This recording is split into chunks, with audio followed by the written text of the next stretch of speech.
Hello साथियों, नमस्कार। कैसे हैं आप सभी। स्वागत है आपके अपने चैनल एसएससी विद्यालय में।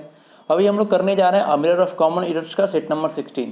इससे पहले वाले पार्ट में मैंने आपको सेट नंबर 15 का सॉल्यूशन बहुत ही अच्छे तरीके से बताया था। तो अगर आपने वो वीडियो नहीं देखा तो सबसे पहले जाकर आप वो वीडियो देख लें, ठीक है।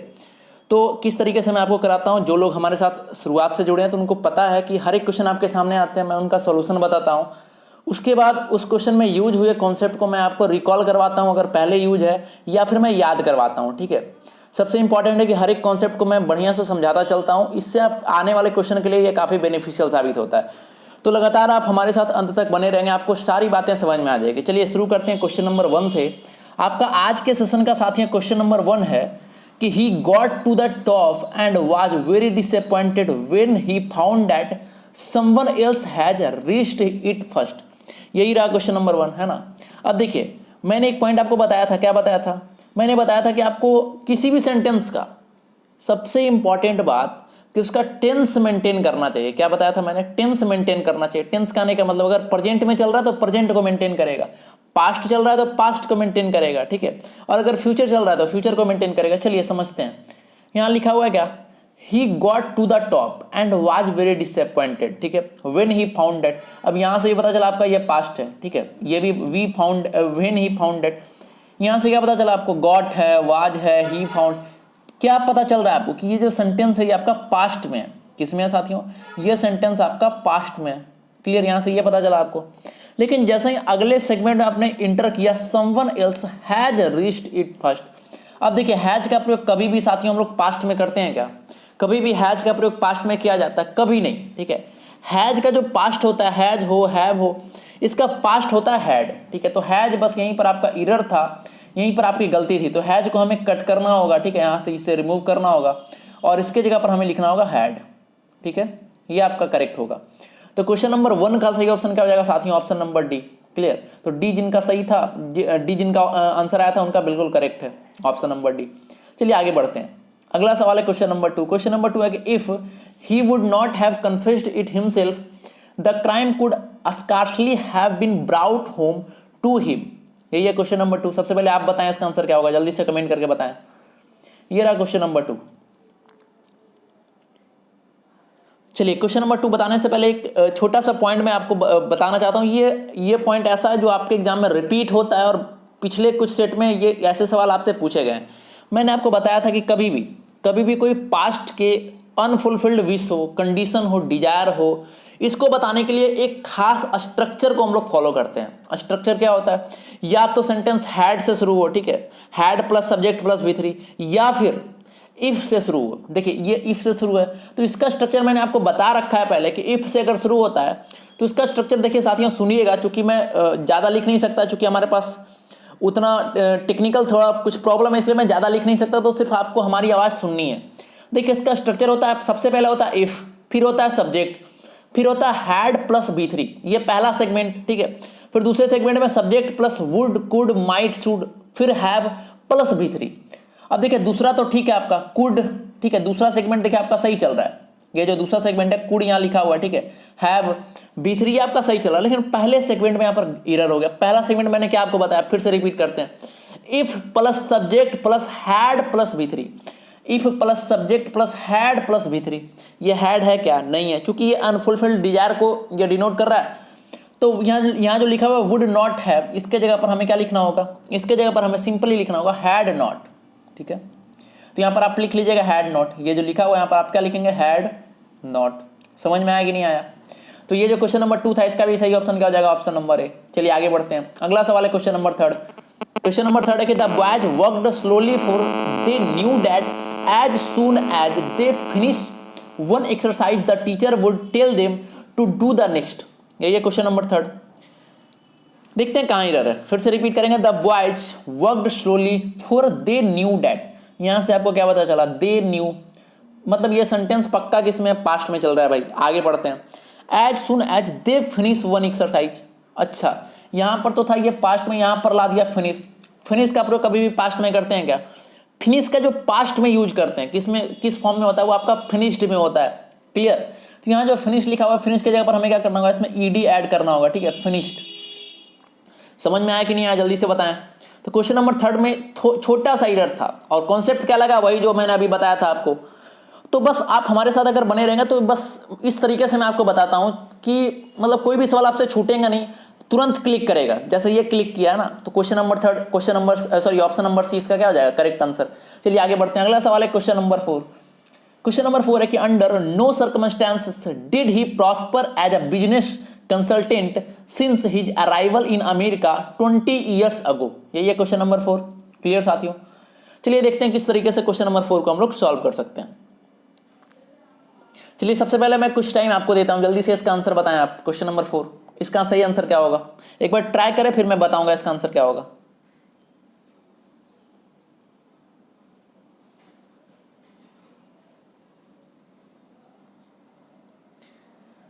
चलिए देखिए, ये जो क्वेश्चन नंबर 4 है इसमें कोई खास कॉन्सेप्ट का यूज हुआ है जो मतलब ज्यादा रिपीट नहीं होता, लेकिन इसको आपको ध्यान में रखना है क्योंकि क्वेश्चन इससे पूछे जाते हैं। क्वेश्चन कह रहा है कि under no circumstances did he prosper as a business consultant since. अब देखिए सिंस का प्रयोग यहाँ पर हुआ है, किसका, किस चीज का प्रयोग हुआ है, सिंस का। यहाँ पर सिंस का प्रयोग साथियों अगर मैं बोलूं किस तरीके से हुआ है, तो सिंस का प्रयोग यहाँ पर, सिंस का प्रयोग यहाँ पर एज अ प्रीपोजिशन ही हुआ है। ठीक है, सिंस का प्रयोग किस रूप में हुआ, प्रीपोजिशन के रूप में। और मैंने आपको एक बात बताई थी कि अगर कभी भी सिंस का प्रयोग एज अ प्रीपोजिशन हो, कभी भी सिंस का प्रयोग एज अ प्रीपोजिशन हो तो इसके साथ प्रेजेंट परफेक्ट, ठीक है, present perfect continuous, past perfect या फिर पास्ट परफेक्ट कंटिन्यूअस का ही प्रयोग होता है। लेकिन यहाँ अगर गौर करेगा तो डिड ही प्रॉस्पर, ठीक है, तो ये डिड ही प्रॉस्पर का यूज यहाँ पर नहीं कर सकते। ठीक है, यहाँ पर इस चीज का प्रयोग नहीं हो सकता क्योंकि ये सिंपल पास्ट, ये सिंपल पास्ट को नोट कर रहा। मैंने क्या कहा, फिर से रिपीट करेंगे, आप हमारे साथ साथ बोलिएगा। ठीक है, कि सिंस का प्रयोग जब भी प्रीपोजिशन के रूप में हो तो किसका किसका यूज करते हैं, present perfect, present perfect continuous, past perfect या फिर पास्ट परफेक्ट कंटिन्यूअस। तो यहां पर डिड ही प्रॉस्पर की जगह पर हमें क्या लिखना होगा, हैज ही प्रॉस्पर्ड। ठीक है, बात समझ में आएगी, नहीं आया? तो यहां डिड ही प्रॉस्पर को आपको कट करना होगा, इसके जगह पर आप क्या लिखेंगे, हैड ही प्रॉस्पर्ड। ठीक है, तो ये इसका सही हो जाएगा। ठीक है, थोड़ा सा मैं जो पेन का यूज कर रहा हूँ वो थोड़ा सा मतलब सही नहीं है, इसलिए थोड़ा सा मैं बढ़िया से लिख नहीं पाता हूँ, बस आपको समझना है थोड़ा सा। ठीक है, थोड़ा सा ध्यान दीजिएगा तो ये क्लियर रहेगा आपका।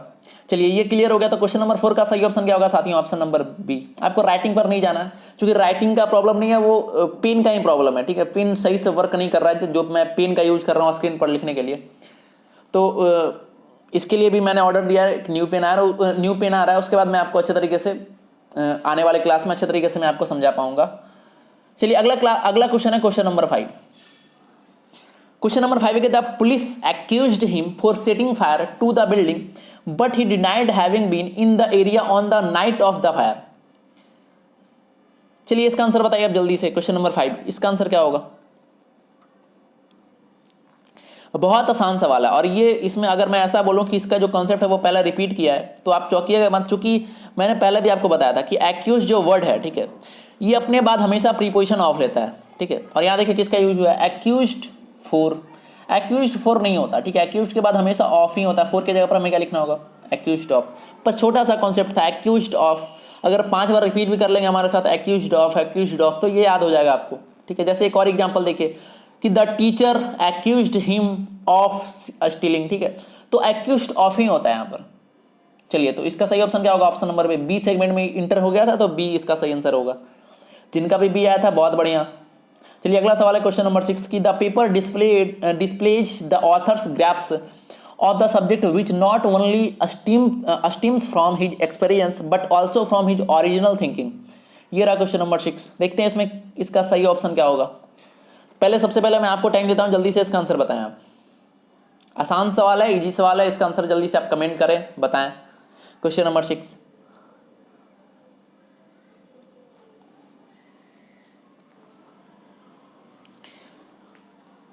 चलिए रिपीट करते हैं। The paper displays the author's grasp of the subject which not only, आपको दिखा क्या, नॉट ओनली।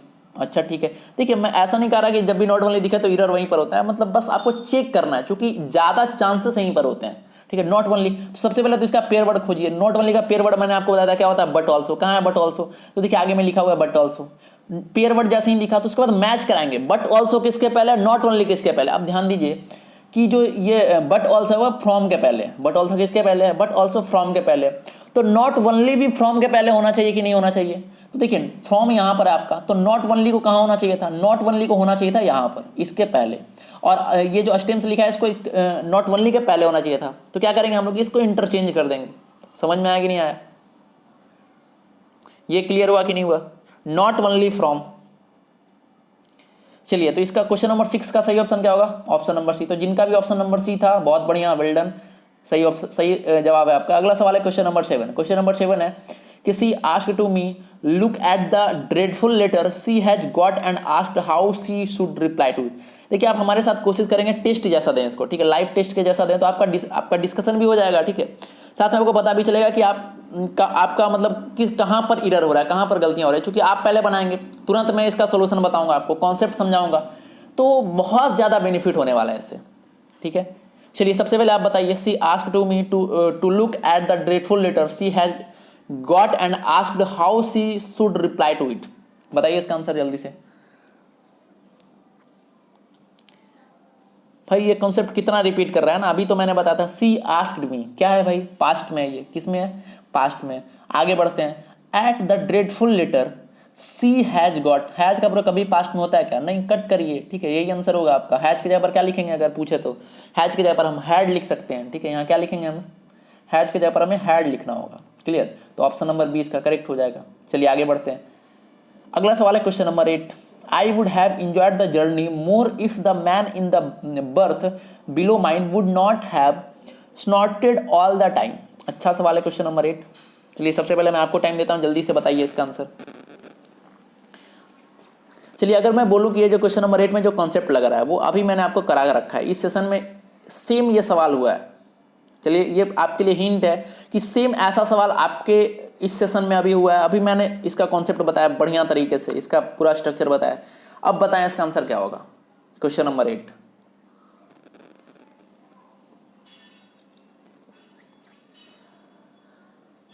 देखिए अभी मैंने आपको क्या बताया था कि कभी भी पास्ट का अनफुलफिल्ड विश हो, कंडीशन हो, डिजायर हो, इसको पढ़िए कि I would have enjoyed the journey more, है ना, मतलब ये हुआ नहीं है, ये मतलब एक डिजायर है। If the man in the birth below mine, है ना, would have not स्नॉटेड all the time.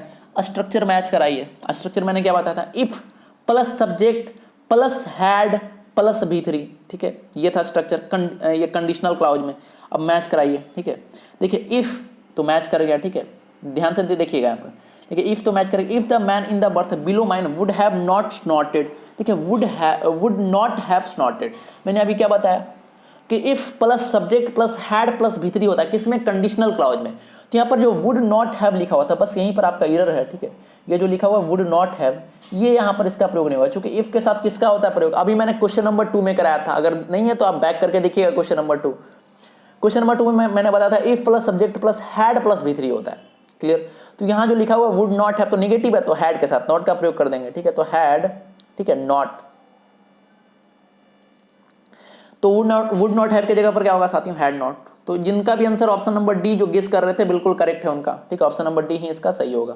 चलिए आगे बढ़े हम लोग, अगला सवाल है क्वेश्चन नंबर 9। क्वेश्चन नंबर 9 है कि no source of energy is so cheap as the solar energy in the present age of energy crisis. यही है क्वेश्चन नंबर 9, जल्दी से बताएं इसका आंसर। आसान सवाल है, अच्छा सवाल है। No source of energy is so cheap as the solar energy in the present age of energy crisis. मैंने आपको बताया था एक बात, क्या बताया था, डिग्री मैंने मैं जब आपको करा रहा था, ठीक है, एडजेक्टिव में, तो वहाँ पर मैंने बताया था कि किसके साथ, ठीक है, एनी अदर का प्रयोग कब होता है, नो अदर का प्रयोग कब होता है। तो देखिए ये पॉजिटिव डिग्री में मैंने बताया था कि नो का प्रयोग नहीं करेंगे, यहाँ पर नो अदर, ठीक है। तो ये जो लिखा हुआ नो सोर्स ऑफ एनर्जी, यहाँ पर होगा no other source of energy is so cheap as, so as कि आपका किसमें है भाई, ये आपका पॉजिटिव डिग्री में, ठीक है। तो no other source of energy, no के साथ अदर का प्रयोग हमें करना ही होगा, क्लियर। तो नो के बाद क्या लिखेंगे यहाँ पर, बस यहाँ जो एक्स्ट्रा टर्म ऐड होगा यहाँ पर, ये जो नो और सोर्स के बीच में यहाँ लिख देंगे, हमें अदर लिखना होगा, हमें no other source of energy. तो सही ऑप्शन क्या हो जाएगा साथियों, ऑप्शन नंबर ए। जिनका भी ऑप्शन नंबर ए था बहुत बढ़िया। चलिए अगला सवाल है क्वेश्चन नंबर 10। क्वेश्चन नंबर 10 है कि should these measures fail to restore order harsher restrictions will have to be imposed. अच्छा सवाल, जल्दी से आंसर बताइए इसका, क्वेश्चन नंबर 10 का आंसर कमेंट करें जल्दी से, क्वेश्चन नंबर 10 का।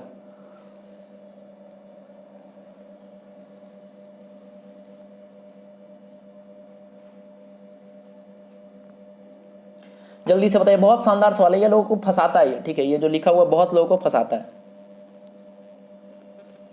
देखिए सबसे पहले आप गलती कहां कहां करेंगे, मैं पढ़ता हूं, should these measures fail to restore order have restriction will have to be impose. बहुत लोगों को सबसे पहले डाउट जाएगा ऑप्शन नंबर ए पर कि भाई सूट से शुरू कर दिया गया है ना। बहुत लोग सोचेंगे सर सूट से शुरू कर दिया तो पक्का ए वाला ऑप्शन होगा, तो बहुत लोग ए सोचे होंगे, है ना। तो ए मैं बोलता हूं ए आपका सही है, कैसे मैं भी बताऊंगा। फिर बहुत लोग ये दिमाग लगाएंगे अच्छा विल है भाई, यहाँ सूट था यहाँ विल कर दिया, मतलब पक्का ऑप्शन नंबर डी गलत होगा। तो मैं कहता हूं ऑप्शन नंबर डी भी गलत नहीं है, ये भी आपका सही है, ठीक है, इसमें भी कोई एरर नहीं है। ना आपका ऑप्शन नंबर ए है ना ऑप्शन नंबर डी है। कैसे समझिए, मैं आपको एक पॉइंट बताया था, फिर से रिपीट करता हूं, अपना कान खोल लीजिएगा, ध्यान से सुनिएगा कि कोई भी सेंटेंस होता है, ठीक है, कोई भी सेंटेंस उसका दो क्लाउज होते हैं, ठीक है। अगर दो क्लाउज वाला सेंटेंस है तो कंडीशनल क्लाउज में अगर शुड का प्रयोग है तो प्रिंसिपल क्लाउज में वुड का भी प्रयोग हो सकता है और विल का भी प्रयोग हो सकता है। ये मैंने बताया था, शुड से वाक्य शुरू तो हो ही सकता है, और जो जिनका कंफ्यूजन था कि विल से शुरू करेंगे कि नहीं करेंगे, तो हो सकता है, बिल्कुल, है ना, ऐसा हो सकता है। आपको क्या ध्यान रखना है कि कंडीशनल क्लाउज में शुड का प्रयोग है तो प्रिंसिपल क्लाउज जो है आपका वो क्या होगा, उसमें विल हो सकता है या वुड हो सकता है, कोई दिक्कत नहीं है। क्लियर। तो ये जो क्वेश्चन नंबर 10 अगर इसकी बात करें तो चेक करते हैं फिर से, should these measures fail to restore order harsher restrictions will have to be imposed. गलती आप यहां कर सकते थे, यहां कर सकते थे, दोनों जगह सही है आपका, और ये क्वेश्चन नंबर 10 का आंसर हो जाएगा नो एरर, यानी ऑप्शन नंबर ई। समझ में आया कि नहीं आया भाई? अगर आपको समझ में आया, अच्छा लगा, ठीक है, तो सेशन को शेयर करिएगा जरूर, ठीक है, और लोगों के बीच पहुंचाएगा और लोगों को बताइएगा, क्योंकि ये जो बुक मैं करवा रहा हूं ना आपके लिए, ये रामबाण का काम करेगा।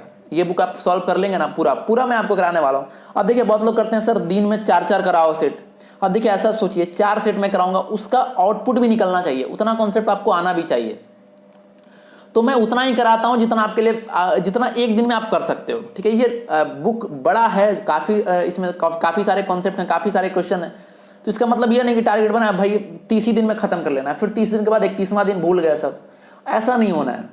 स्टेप बाय स्टेप चलेंगे हम लोग। ये भी बुक कर रहे हैं आपके प्लिंथ टू पैरामाउंट बुक से मैं करवा रहा हूं आपको, ठीक है। जो भी बेस्ट बुक है ना, उसका जो भी मटेरियल बेस्ट हमें लगेगा वो मैं सब आपको करवाऊंगा, बस आप हम पर भरोसा करें और लोगों के बीच शेयर करें यार, है ना, लाइक करें, लाइक बहुत कम जाता है, लाइक करें, ठीक है, इससे मोटिवेशन मिलता है। कमेंट करके कुछ अपना बताएं, कोई परेशानी हो तो भी कमेंट करें। चलिए अगला देखते हैं, क्वेश्चन नंबर 11 कि where in the world you will find a taller dog belonging to this breed than our Tommy. चलिए जल्दी से इसका आंसर बताइए आप सभी, क्वेश्चन नंबर 11, जल्दी से आप सभी इसका आंसर कमेंट कर दीजिए।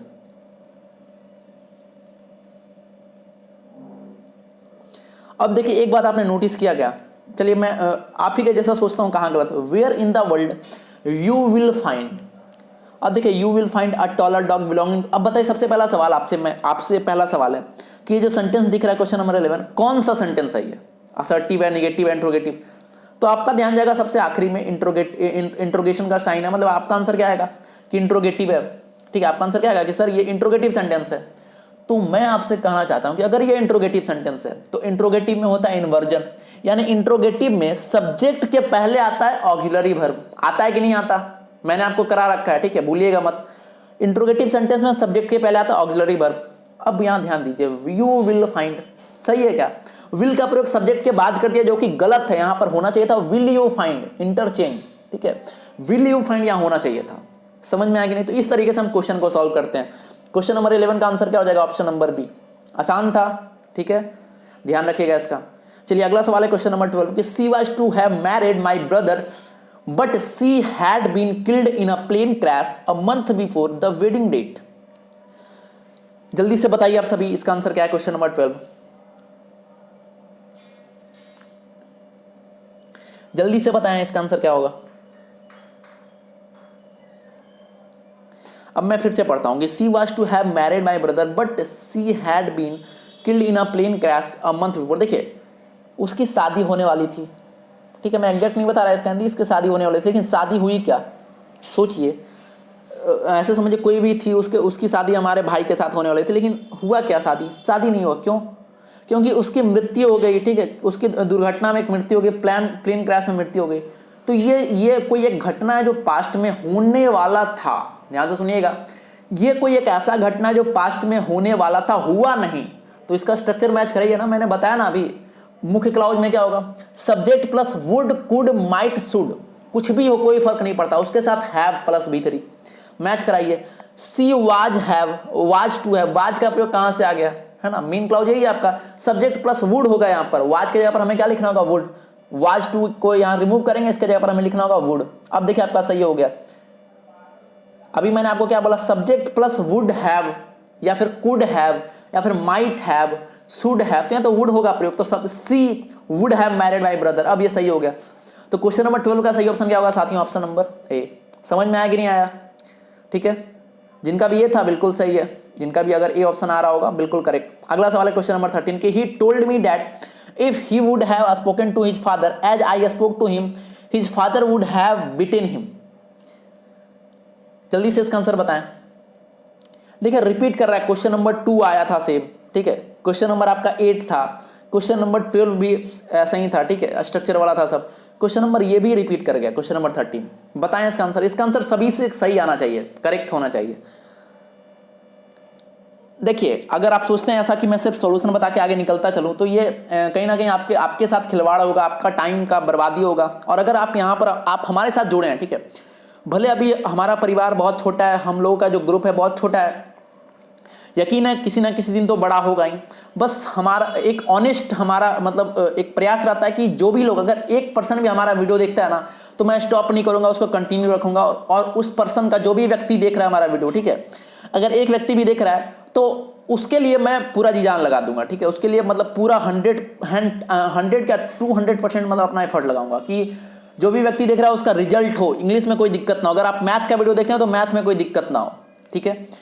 अब देखिए फिर से स्ट्रक्चर आपको याद दिलाता हूं, फिर से याद दिलाता हूं आपको स्ट्रक्चर। आप ध्यान लाइए, स्ट्रक्चर क्या था, if plus subject plus had plus B3, ये था आपका, ठीक है। और लेकिन दूसरा क्लॉज में क्या था, subject plus would could might have, यही तो था साथियों। अब देखिए यहां जो लिखा हुआ है, यहां जो लिखा हुआ 13 में, ही told me that if he would have, ठीक है, इफ ही वुड हैव। अब यहां बताइए ये जो यहां लिखा हुआ ये सही है क्या, इफ ही वुड हैव। तो अगर बात करें यहां पर, तो मैंने स्ट्रक्चर तो आपको बताया, क्या स्ट्रक्चर बताया, स्ट्रक्चर आपको बताया कि if plus subject plus had plus B3, ठीक है, सब्जेक्ट के साथ क्या होगा, हैड प्लस B3, और सब्जेक्ट के सॉरी इफ वाला सेगमेंट में क्या होगा, हैड प्लस B3 होगा। और जो आपका मीन क्लाउज होगा, ठीक है, उसमें वुड कुड माइट कुछ भी हो उसके साथ हैव का प्रयोग। तो देखिए अगला जो है वुड हैव, यहां पर इसका प्रयोग सही है, लेकिन इफ के साथ किसका प्रयोग हम करेंगे, बार बार मैं यही रिपीट कर रहा हूं, आप अपने दिमाग में नोट कर लें। इफ के साथ जिसका प्रयोग होगा वो आपका वुड हैव नहीं है, बल्कि वुड हैव की जगह पर हम जो लिखेंगे वो आपका सिंपली होगा हैड, है ना, if plus subject plus had plus B3। तो क्वेश्चन नंबर 13 का सही ऑप्शन क्या होगा साथियों, ऑप्शन नंबर ए। चलिए आगे बढ़ते हैं। अगला सवाल है क्वेश्चन नंबर 14 की, the book although written in bad English makes few interesting observations which needs to be highlighted. बहुत प्यारा सवाल है, आंसर बताएं जल्दी से क्वेश्चन नंबर 14 का, बहुत ही प्यारा सवाल। इसमें बहुत छोटा एरर है, अगर दिख गया तो आपकी तैयारी बहुत बढ़िया चल रही है, क्योंकि ऐसा ये क्वेश्चन ऐसा है जिसमें जहां एरर है वो दिखता ही नहीं है, आपका ध्यान कहीं और चला जाएगा। तो मैं अभी एक्सप्लेन करूंगा। सबसे पहले आपको टाइम दिया गया, आप जल्दी से इसका आंसर बताएं, जो आपके मन में जो क्लिक कर रहा है, जो जहां लग रहा है, जिस वाले सेगमेंट में आंसर आप बता सकते हैं कमेंट करके, ठीक है। अगर आप बाद में देख रहे हैं तो भी आप आंसर अपना बता सकते हैं, या फिर आप कॉपी में नोट कर सकते हैं। अगर आप हमारे ये वीडियो को लाइव नहीं देख रहे हैं, बाद में देख रहे हैं, तो नोट कर लीजिएगा, ठीक है। कॉपी में टोटल मार्क्स बता देगा कि सर हमारा आउट ऑफ 20, जैसे आपके ये 20 आउट ऑफ 20 हमारे 18 सही हुए थे, तो ये बहुत खुशी की बात है ना। आउट ऑफ 20 20 आउट ऑफ 20 हमारे सही हुए, 15 सही हुए, तो ये आप बता सकते हैं कमेंट में भी, ठीक है, ये बहुत अच्छी बात होगी।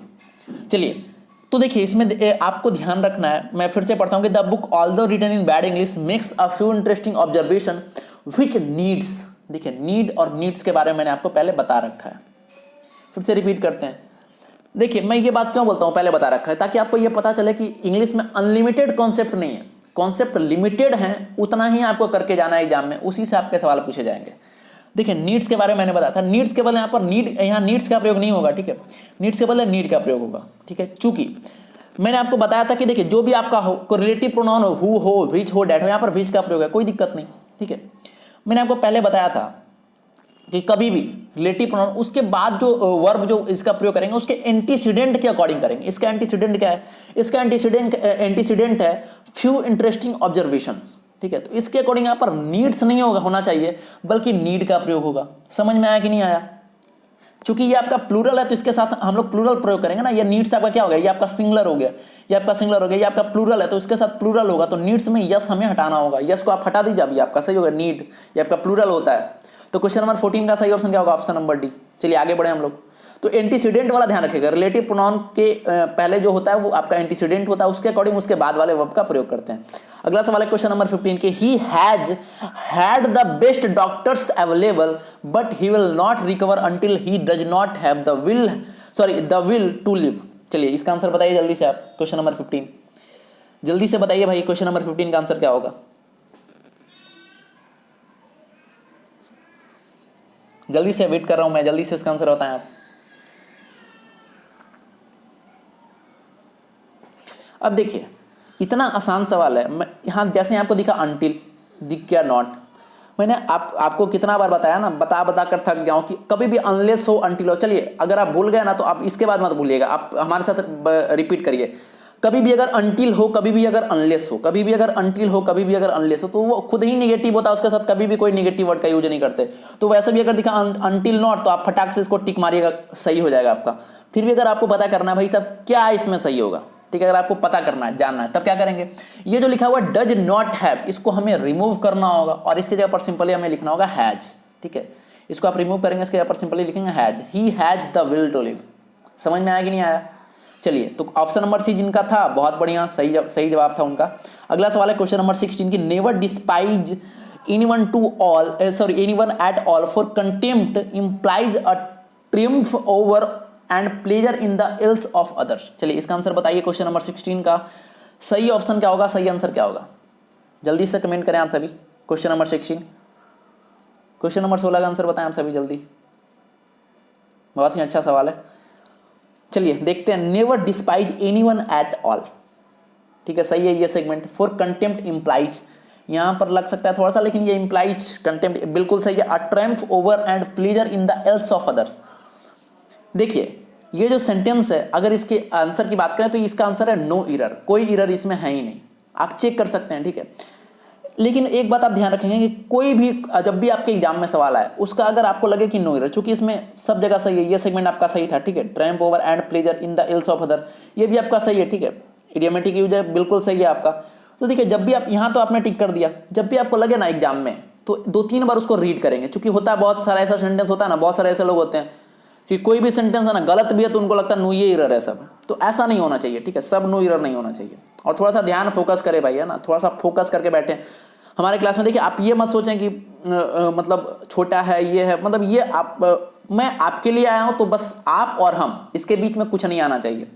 अगर आप हमें सुन रहे हैं, मैं आपको बता रहा हूं, तो बस डायरेक्ट ऐसा सोचे कि आप डायरेक्ट मैं आपको पढ़ा रहा हूं, ठीक है, डायरेक्ट मैं आपको कुछ बता रहा हूं, इसके बीच में कुछ नहीं आना चाहिए, क्योंकि ये मेहनत करने का राइट टाइम है। मैं आपके लिए मतलब मेहनत कर रहा हूँ, ये कर रहा हूँ, वीडियो बहुत टाइम लगता है भाई, है ना, बनाने में, तो इसलिए आपकी जिम्मेवारी होनी चाहिए कि इस मेहनत का मतलब जो फल हो वो आप मतलब जरूर चखें, मतलब कहने का मतलब इसका फल कुछ निकलना चाहिए, इसका रिजल्ट कुछ निकलना चाहिए।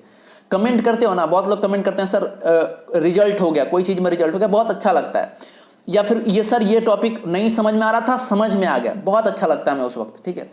तो अगर ऐसा कुछ होता है तो कमेंट करके बताइए जरूर। चलिए 17 नंबर है कि what ever one may say for him no one dare call in question his honesty of purpose. ये क्वेश्चन नंबर 17, बताइए इसका आंसर क्या होगा, क्वेश्चन नंबर 17 का सही ऑप्शन क्या होगा।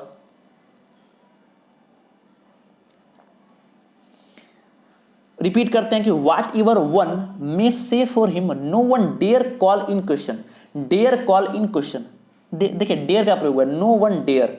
देखिए यहाँ जो लिखा हुआ डेयर कॉल यहाँ पर नहीं होगा, यहाँ हमें लिखना होगा डेयर्स टू कॉल। समझिए डेयर कॉल का प्रयोग यहाँ पर डायरेक्टली नहीं कर सकते, ये आपका गलत होगा। डेयर कॉल के जगह पर हमें लिखना होगा डेयर्स टू कॉल।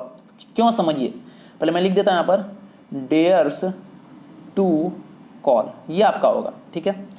क्यों, समझिएगा, देखिए ये जो लिखा हुआ डेयर, ठीक है, ये मेन वर्ब के साथ, ये जो डेयर है साथियों, ये मेन वर्ब के रूप में इसका प्रयोग हुआ है, ठीक है। तो देखिए और इसका जो सब्जेक्ट है वो सिंगुलर है, ठीक है, तो सिंगुलर के साथ सिंगुलर प्रयोग करेंगे ना, डेयर्स का प्रयोग करेंगे, ना कि डेयर का। समझ में आया कि नहीं आया। तो यहाँ डेयर का प्रयोग नहीं होगा, डेयर्स का प्रयोग है, चूंकि सिंगुलर है, सिंगुलर मतलब इसमें कोई नया कॉन्सेप्ट है ही नहीं। तो क्वेश्चन नंबर 17 का सही ऑप्शन क्या हो जाएगा, ऑप्शन नंबर सी। चलिए आगे बढ़े हम लोग, अगला सवाल है क्वेश्चन नंबर 18। क्वेश्चन नंबर 18 है 18 है कि the police asked each of us about his movements on the night of the crime. ये क्वेश्चन नंबर 18, इसका आंसर जल्दी से आप कमेंट करें। क्वेश्चन नंबर 18 जल्दी से बताइए साथियों, इसका आंसर क्या होगा क्वेश्चन नंबर 18 का।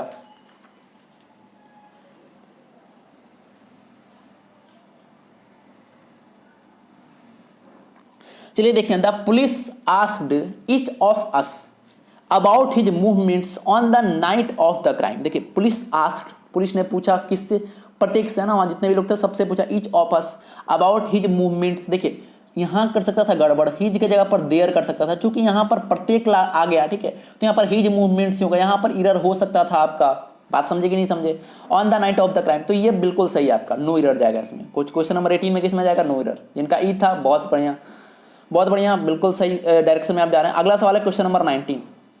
क्वेश्चन नंबर 19 है कि never before have the achievements of technology so conspicuous as today when man has set his food on the moon. जल्दी से बताएं इसका आंसर क्वेश्चन नंबर 19 का। क्वेश्चन नंबर 19 का आंसर बताएं साथियों जल्दी से, इसका सही आंसर क्या होगा? Question number 19, never before have the achievements of technology so conspicuous as today when man has set his foot on the moon. यही है क्वेश्चन नंबर 19, यही था ना? इसका आंसर जल्दी से आप कमेंट करें।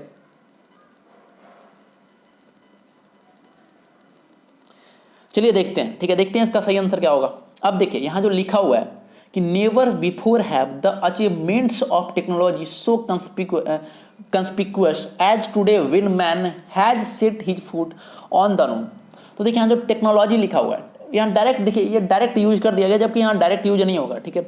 चूंकि सबसे पहले मैं बेसिक से चलता हूँ। ये सेंटेंस किस में है? ये जो कंस्ट्रक्शन है, सेंटेंस का जो कंस्ट्रक्शन है बनावट है, वो आपका प्रेजेंट परफेक्ट टेंस के पैसिव वॉइस का है, ठीक है। अब जैसे ही पैसिव, ये आपका पैसिव वॉइस है, ये तो आपको पता चल रहा है ये पैसिव है। अगर ये पैसिव है, बताइएगा साथियों, अगर ये पैसिव है तो हैव के साथ, हैव अकेले आता है क्या पैसिव में? कभी भी हैव अकेले पैसिव में आता है क्या? हैव के साथ बीन का प्रयोग होता है। अब बीन का प्रयोग कहां करेंगे? इसका तुरंत बाद नहीं।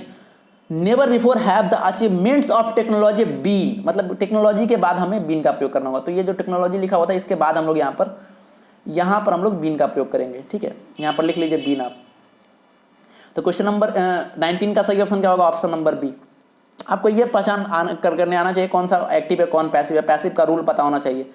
वॉइस मैंने बहुत अच्छे तरीके से करा दिया, अगर आपको दिक्कत है तो आप देख सकते हैं वीडियो को। चलिए अगला सवाल है क्वेश्चन नंबर 20 कि in a fit of temper he tore up a sweet letter which his wife had written to him. यही है क्वेश्चन नंबर 20, जल्दी से बताइए इसका आंसर आप। यही क्वेश्चन नंबर 20 है, जल्दी से इसका आंसर बताइए। आज के सेशन का आखिरी सवाल, कहते हैं ना अंत बला तो सब बला, जल्दी से इसका आंसर बताएं आप।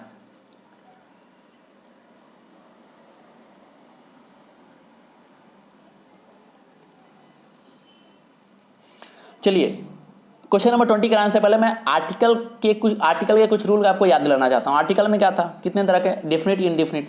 आपको मैंने बताया था, ठीक है, कि डिफिनिट और इनडेफिनिट कहाँ कहाँ किसका प्रयोग करते हैं। तो जो डिफिनिट होता है उसके साथ हम लोग द का प्रयोग करते हैं, और इनडेफिनिट में ए एन आ जाता है, ठीक है। अब वही काम यहाँ करना है। इन अ फिट ऑफ टेम्पर, ठीक है, ही टोर अप, तो देखिए टोर अप ये भी पेयर सही होता है। अ स्वीट लेटर, अब देखिए स्वीट लेटर क्या है भाई? स्वीट लेटर आपका डिफिनिट आर्टिकल है। स्वीट लेटर क्या है? स्वीट लेटर आपका डिफिनिट आर्टिकल है, ठीक है। तो इसलिए इसके साथ हमें ए का प्रयोग नहीं कर सकते, हमें इसके जगह पर द का प्रयोग करना होगा। समझ में आया कि नहीं आया? जल्दी से बताइए। यहाँ पर क्या लिखेंगे हम? दा लिख देते हैं। क्लियर? तो ये जो क्वेश्चन नंबर 20 था इसका सही ऑप्शन क्या हो जाएगा साथियों? Option number B. क्लियर? तो ये पूरा कंप्लीट आपका सेट नंबर जो था, ये पूरा आपका सेट नंबर 16 कंप्लीट अच्छे तरीके से मैंने आपको सॉल्व करवा दिया है। तो इसमें जो भी आपकी दिक्कतें थी आई होप आपका क्लियर हो चुका होगा, ठीक है। इसके सारे सवाल आपको क्लियर हो चुके हैं। साथ ही साथ इस सवाल के साथ ही साथ मैंने बहुत सारा आज आपको कॉन्सेप्ट भी बताया, ठीक है, बहुत सारे नए कॉन्सेप्ट बताया, बहुत सारे रिपीटेड कॉन्सेप्ट का मैंने आपको रिवीजन कराया। तो सिर्फ आप ये नहीं देखे सिर्फ आपको सोल्यूशन कराया जा रहा है, इसके साथ ही साथ बहुत सारे कॉन्सेप्ट को भी मैं आपको करवाते चल रहा हूँ साथ में साथ, ठीक है। तो आप इस बात, छोटी छोटी बातों का भी ध्यान रखें। क्लियर? तो देखिए इसका पीडीएफ आपको टेलीग्राम पर मिल जाएगा, इसका आंसर की भी इसके साथ मैंने दे रखा है। ये आपका न्यू जो लेटेस्ट बुक है 2020 एडिशन का है।